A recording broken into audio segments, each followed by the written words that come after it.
Today, I rise on behalf of the California Latino Legislative Caucus in strong support of House Resolution 68.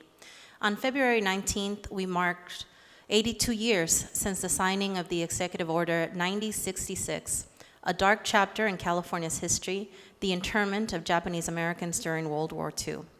The U.S. government forced more than 120,000 people of Japanese descent into 10 camps across the western states. 2 of these were in California, Manzanar in Central California, and Tule Lake Relocation Center in the north. In fact, individuals who resisted these grave injustices were sent to a special camp in Tule Lake where dissidents were housed. During this time, California was home to nearly 3/4 of the entire Japanese American population by 1940. The Webb-Haney Act, designed to discourage immigrants, particularly those from Asia, from settling in California, was just one of many discriminatory laws the Japanese Americans faced during this time. These laws, combined with the devastating effects of World War II, would ultimately lead to the internment of Japanese Americans in the United States.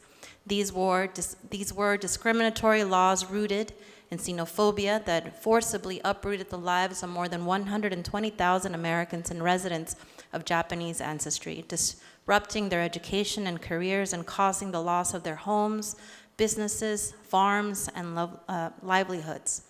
No charges of disloyalty were brought against any of these citizens, nor was there any vehicle by which they could appeal for the loss of property or personal liberty.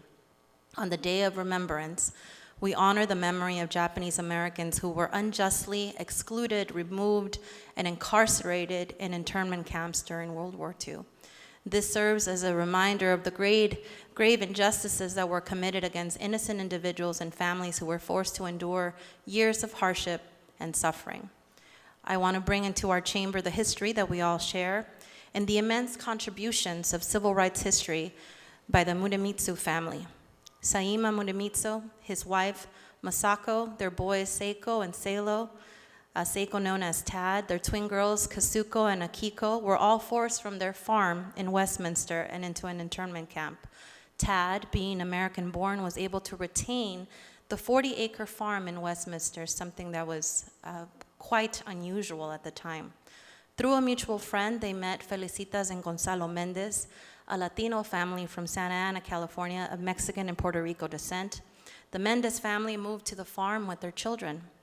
When the local schools refused to integrate their Latino children, they organized and they hired a young attorney by the name of Thurgood Marshall. In 1947, the Mendez versus Westminster case desegregated schools in California.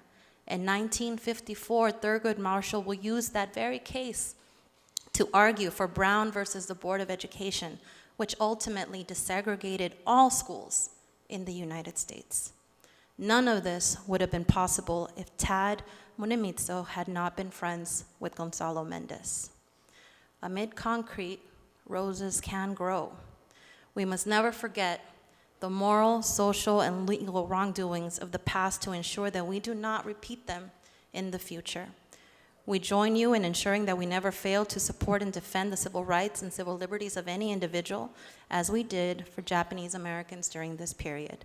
Let us honor our history, all the survivors, the injustice, and name to provide closure and healing for all those for all those affected by this awful history in the United States, and a special recognition to the Japanese American community of Little Tokyo in Los Angeles.